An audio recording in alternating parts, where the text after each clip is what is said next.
Everyone has their own childhood obsessions, things that, often for really strange and nonsensical reasons, kept them hooked throughout their formative years, often genuinely shaping the person that they end up being.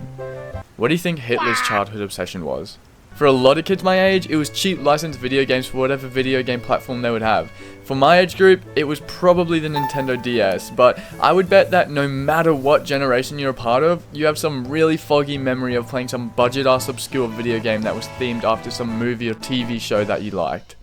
Our parents probably saw them at the store, went, "Hey, I have a kid, they have a DS, they like Rugrats," and then proceeded to ruin our lives. For me, it was Cars 2 the video game. My parents weren't very fond of me. I hazily remember driving around in the opening section for a bit, marveling at how I was in control of the cars from the movie, and then turning it off and shit my pants, probably. There was also Mario and Luigi Bowser's Inside Story, which I would play the first portion of gameplay over and over again, which is mostly all cutscenes. Then, Bowser swallows the Mario Bros, and suddenly you're traversing through Bowser's actual guts and fat tissue. As I grew up, I convinced myself that I made up the game due to the premise alone, and when I finally found it again a couple of years ago, I basically experienced ego death. Of course, the guys who made Tingle's Rosy Rupee Land also made an RPG where you dig through Bowser's balls. This was when I was little though, where I was still very new to gaming, and, well, to life, so although I was definitely interested in the games my parents brought me, I definitely wouldn't say I was obsessed yet. No, my obsession lied in other forms of media, mainly TV shows and cartoons. Dora, SpongeBob, Mein Kampf, your run-of-the-mill stuff. But one day, my parents came home with a DVD that changed the lives of both me and my sister forever.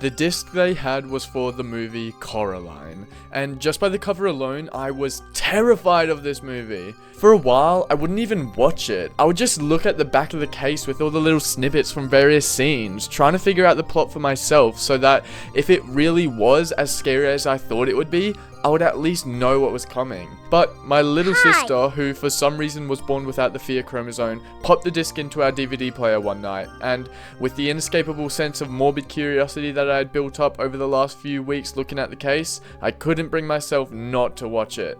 From start to finish, I was in awe of this movie. The way the characters looked, the environments, the plot, every single thing in this movie scared the piss out of me, but for some reason, it felt really good. I'm not sure why, something about being so incredibly unnerd for an hour and a half, then being brought back to reality, back to my warm home with my loving family, it just felt exhilarating. I couldn't stop watching it, and even though come nighttime I wouldn't be able to fall asleep thinking about the other mother coming and kidnapping me, when the sun rose again, I would slide that disc straight back into the DVD player. It was my absolute favorite movie, and to this day, it's definitely still competing for that position. Although I wouldn't watch it as much over time, the exhilaration that it showed me led to me obsessing over other forms of horror, like horror video games or ghost videos. No matter what media it was, the cycle was the same. Scare the shit out of me all day, and then be frozen in fear all night until eventually I would fall asleep.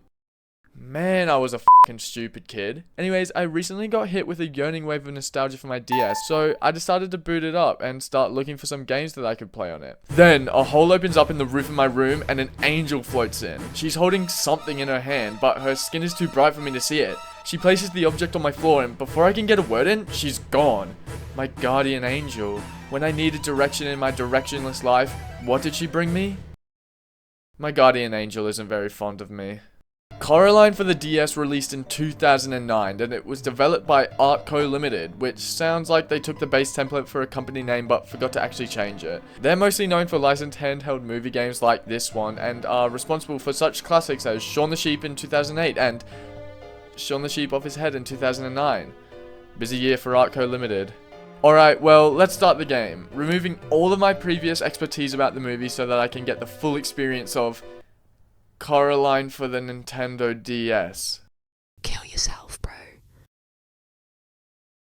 Please subscribe. Booting up the game, I'm actually impressed at how great the character models look. Like, yeah, there are like 3 pixels on the DS screens, but hey, that definitely looks like Coraline if you squint a little and lower your expectations. We're moving into this place called the Pink Palace, and yeah, alright, definitely pink. Palace is a bit of a stretch, but hey, let's not be too negative off the bat. Dad tells us to f off, and so I begin exploring my new home. It's pretty cool being able to walk around the same house that I'd seen in the movie 100 times, and I'd be lying if I said that I didn't have a smile on my face during this first section.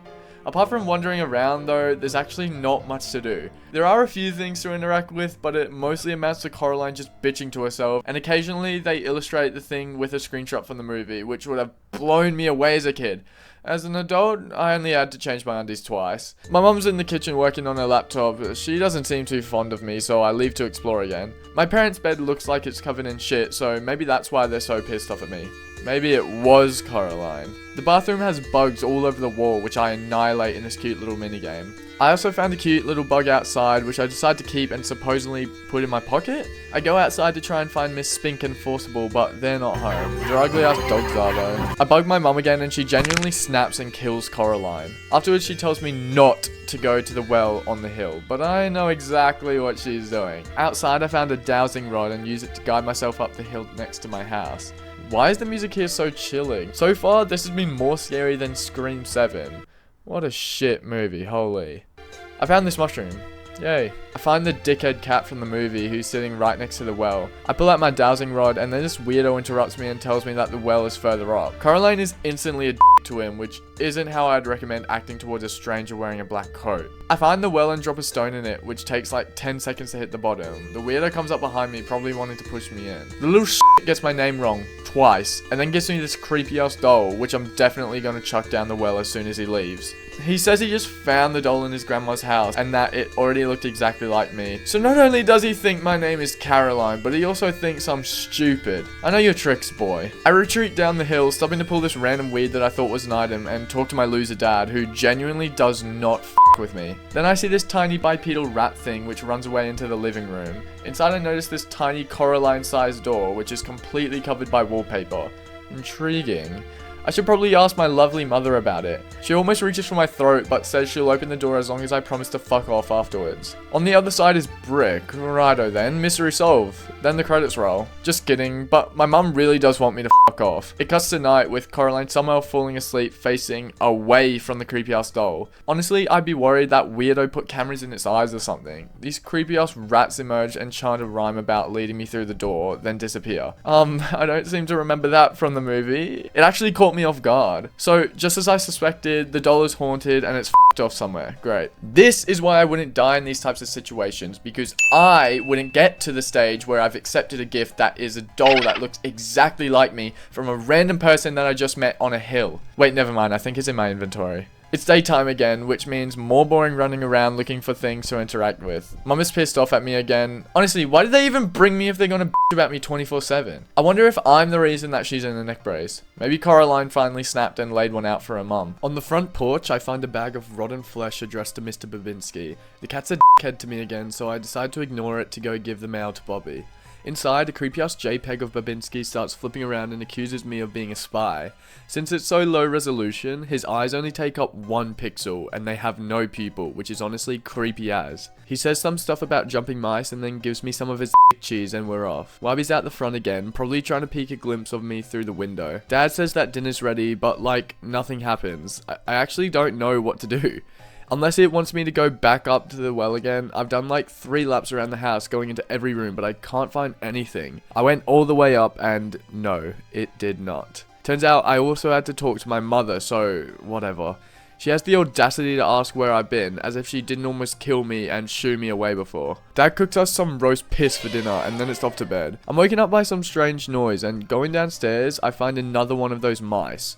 Not the creepy ass ones with the red eyes from before though, so I'm still assuming those are separate ones. It runs away into the living room and goes through the door. When I open it, instead of bricks, there's now the inside of a vagina, which I ecstatically jump into. On the other side of the vagina tunnel, I'm back in my living room, but now the UI around the text box is slightly more colourful, so of course I automatically assume that I've been spirited away to an alternate version of my world where everything is mostly the same except for a few key, more desirable changes. Damn, I'm good.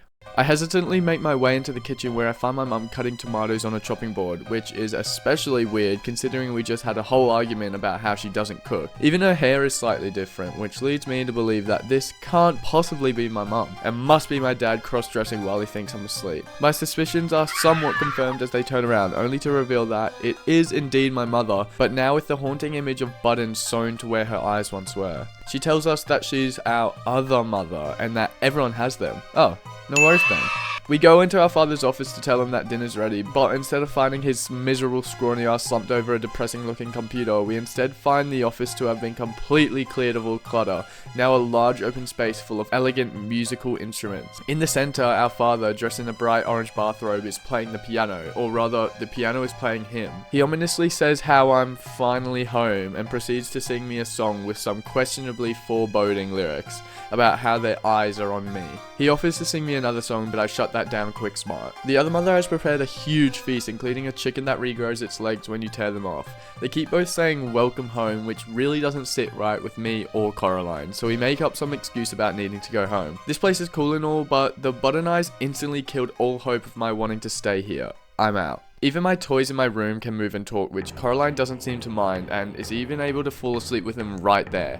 I swear, this girl, no wonder she's found herself in this situation. She has the survival instincts of someone who would crawl through a vagina inside their own wall. I wake up back in my own room, and Coraline doesn't instantly assume that the events from last night were a dream. Another score on the tally of why she wouldn't survive this. Mum obviously doesn't believe me, but she tells me to go tell my story to Miss Spink and Forcible. I head on over to their door, and I'm greeted by a PNG of an old lady and tits. They also call me Caroline and don't believe my story, but they do suggest doing a tea reading on me to predict my future.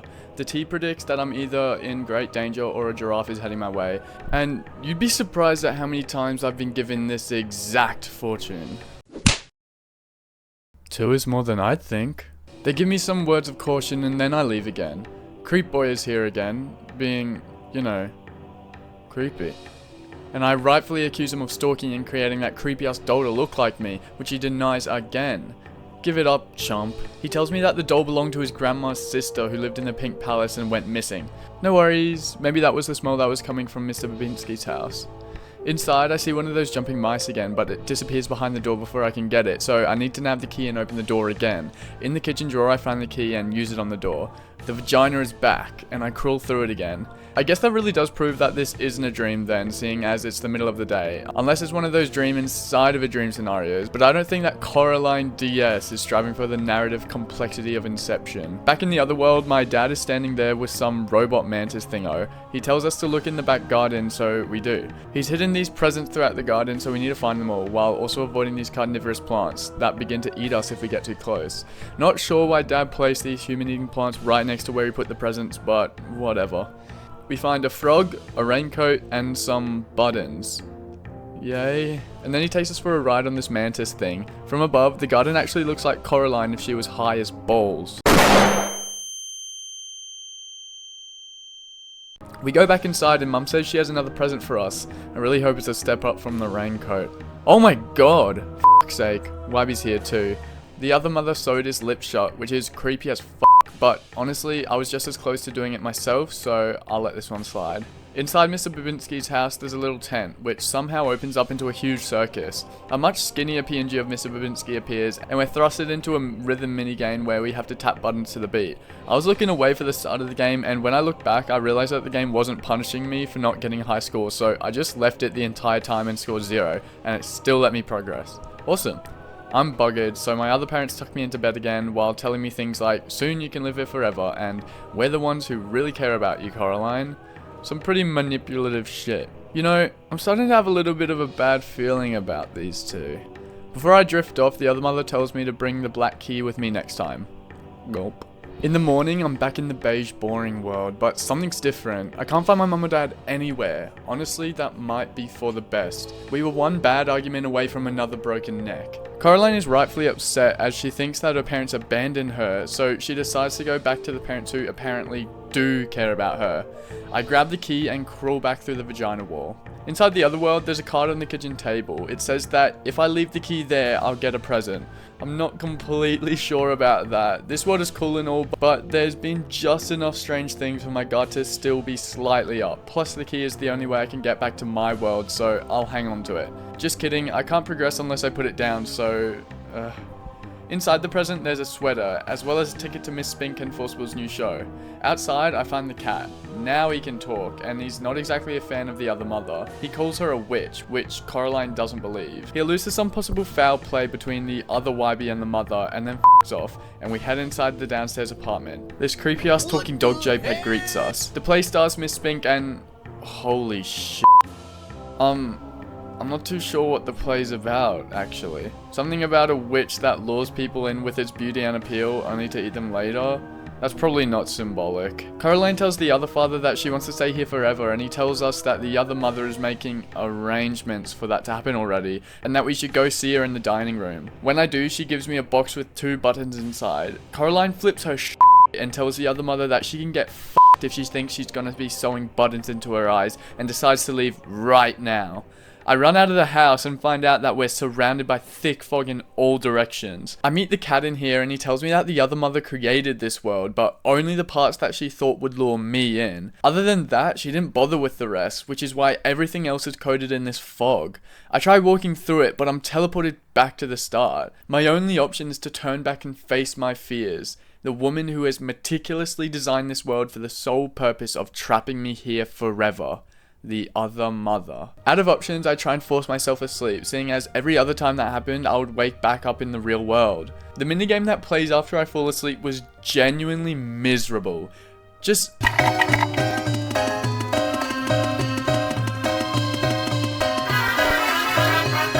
Ugh. Creepy ass hands just spawn randomly and chase you, and you have to tap them to scare them away, but they come in so fast with so many at a time that it genuinely becomes almost unplayable.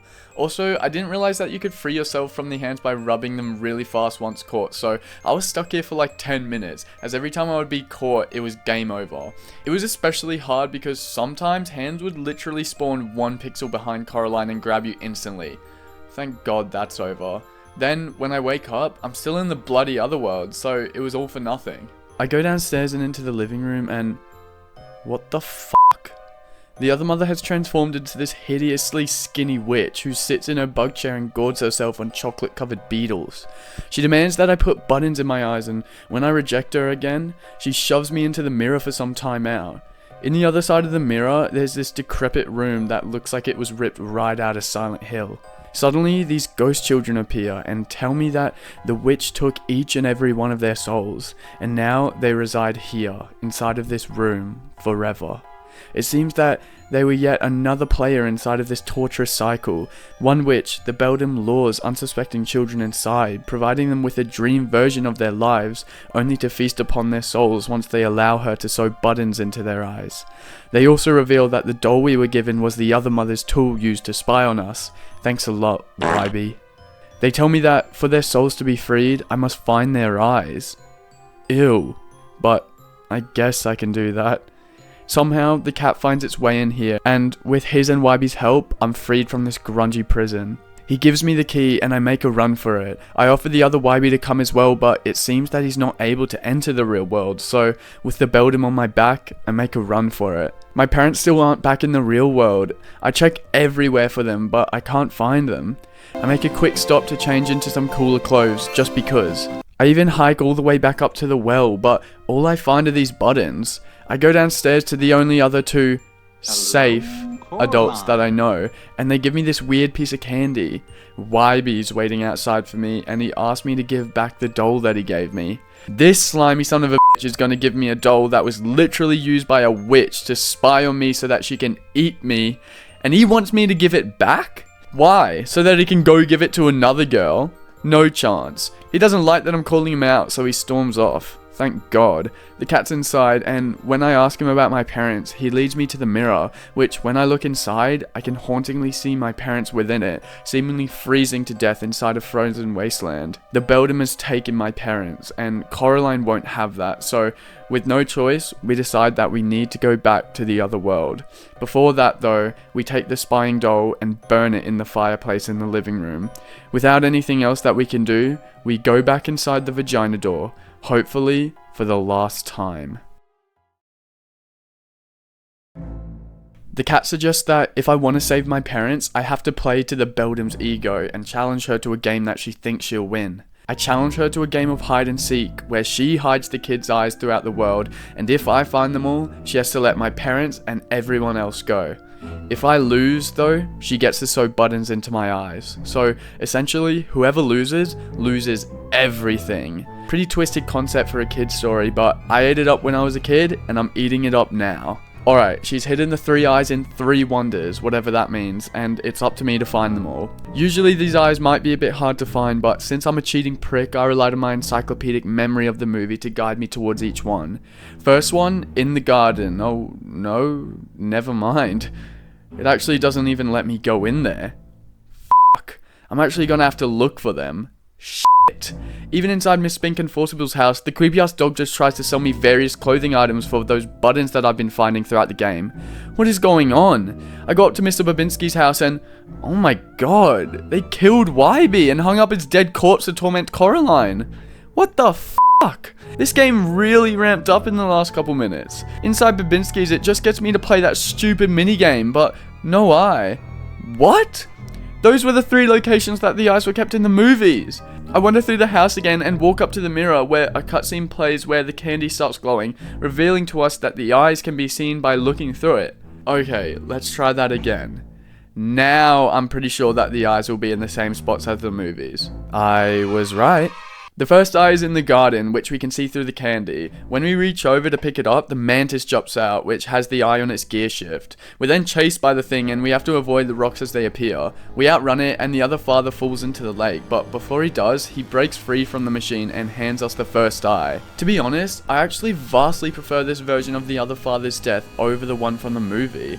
In that, it's still sad, you get glimpses of his soul breaking free from the restraint the other mother placed on him, but in this one, we get a few lines of dialogue that, in my opinion, pull off the intended juxtaposition much better. Our other father tells us that he really does love us and that he wishes that, in another life, he really could be our father. Wow, it really shows that, although he's been under the control of the Beldam throughout the entire game, the love, the excitement that he expressed towards us, it was all real. And it further increases our disdain towards the Beldam, as before this, it wasn't really clear how the other characters operated.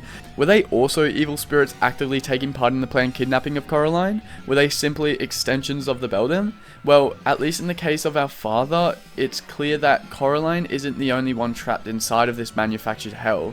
We knew about the spirit children, but the other father, Wybie, Mr. Babinski, Miss Spink and Forcible, they could all be other souls that have previously fallen victim to the allure of the Beldam, and are now being tortured within this ever-repeating cycle where they're forced to take an active role in the continuation of said cycle. And just like the mantis and the piano that played him, the Beldam was pulling the strings for each and every one of them. Okay, now that we have the first side, the outside world is beginning to warp, with the souls that held it together fighting against the Beldam. We need to get the other 2 eyes. In Miss Spink and Forcible's theatre, we see the second eye inside a little pouch. After we grab it, we're attacked by this horrific amalgamation of the melted and infusing bodies of young Miss Spink and Miss Forcible. There's no game here, we just bolt. Smart girl. The world is even more warped now. Only 1 eye left. We head up to Mr. Babinski's house and spy the final eye. We play this game where we have to roll balls to hit this big mouse on the top screen. It was pretty fun, but we completed it first try, and with that, all eyes are in our possession. The world is now horrifically disfigured, giving the impression that it's melting, much like Miss Spink and Forcible. Without further ado, we gather our courage and make our way inside, ready to face the Beldam. When I walk up to her though, she just repeats the same line from before, so there must be something that I'm missing. Walking through the house, I'm given the option to use my candy to find another eye, so I guess there is another eye for our parents. I randomly find this parrot that lets me trade 10 buttons for the chance of winning something. It spawns 3 boxes and I pick one, only for it to be empty. The developers thought, we have a lot of adult themes in this game, may as well add gambling to the mix. I tried again, and inside the chest, I find a snow globe with my parents inside. The final eye. Now I'm ready to fight the Beldam. Now even the inside is melting, so without further ado, for real this time, let's confront the other mother. The Beldam has deteriorated even further into some arachnid monster looking thing. This genuinely scared me. The terrifying design mixed with the low polygonal pixelated DS aesthetic really twisted my stomach. We play to her ego by feigning ignorance about the location of our parents, trick her into thinking that we believe that they're behind the door, which the Beldam opens up just so that she can laugh in our face. Seeing our opportunity, we throw the cat in the Beldam's face, where he claws off her hideous button eyes, and we both make a run through it through the vagina door, which is now horrifically dusty, looking like it hasn't been used in 100 years. Just like... We make it home with the Beldam on our tail and lock the door, sealing her away forever. But my parents still aren't home. Mum's not there typing on a computer, ready to beat my ass. Dad's not there typing on his computer, ready to shoot himself. Coraline's world still hasn't been truly restored to its former shitty glory, full of neglectful parents and the color grey. Actually, the color grey is still here, but that's not the point. We go outside and... oh wait, never mind. Our parents are back. They seem not to remember anything about being kidnapped by this Beldam, but they're definitely in a great mood. Dad even suggests that we celebrate, and where Coraline wants to celebrate their escape from the Beldam, they want to celebrate payday. Right.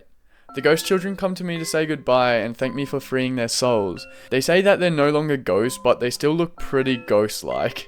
Whatever. I'm happy for them, I guess. They tell me that it's not over though, as the Beldam's right hand is in our world, and that it wants to take the key and open up the door again, so I need to drop the key down the well so that it can't be opened by anyone ever again.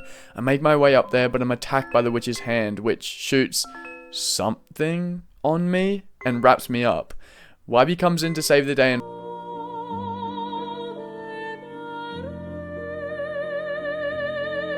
No. I unwrap myself and sprint over to the well to find that Wybie's hanging there, but so is the Beldam's hand. We need to knock the hand down without knocking Wybie. It moves so sporadically that it was actually pretty hard, but we do it, and with that, the last remaining sliver of the other world is sealed at the bottom of the well, forever.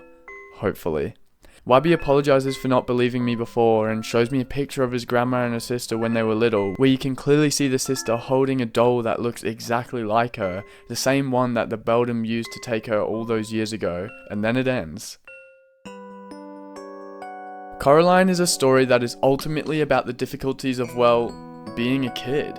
Throughout the book, movie, and game, we're shown how Coraline battles with her self-identity, the difficulties of having to leave your previous life behind on a whim when your parents are provided with a new career opportunity, and the hardships faced while learning to become familiar and accepting of your new home life. It's illustrated beautifully through the lens of Coraline who, like most of us as kids, is kind of just thrust into it all without really having a choice or given an empathetic explanation of why these sorts of things may be necessary. From the initial dreariness of the Pink Palace to the neglect she suffers from her overworked parents, we need to keep in mind that this entire story takes place in this minute window of time, one where there are all these incredible stresses placed upon this family, like Mel's recent injury, the huge move, the never-ending work that the parents must complete in this short time span to provide for their family. It's clear that the short window of time that we are given to view this family and their dynamic probably isn't wholly representative of them. However, in the eyes of a child who is also experiencing this crushing stress leaving her entire life behind, this small window of time is when she needs love and support the most, and so when she turns to her parents for that, they often allow their stress to manifest as frustration towards Coraline. It's easy to see why, in the eyes of a child, she could blow things way out of proportion and end up wishing for an entire different life, which, in her unique case, actually came to her in a way that I'm sure she was never expecting. It's so easy to see why Coraline would be so attracted to the Beldam's world. In the time where she had the most need for attention, the Beldam orchestrated a world designed specifically for her. All she wanted was to be the center of her parents' universe again, and in this world, the world stops existing outside the palace walls. Throughout the story, everyone at her new home calls her Coraline. From this single repeated motif, we are constantly reminded that this new world rejects Coraline.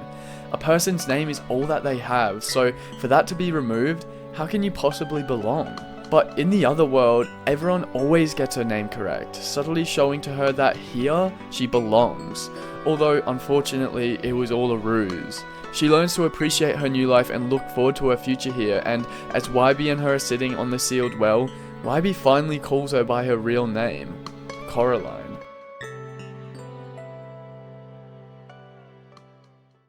I've just spent 5 hours playing Coraline for the DS.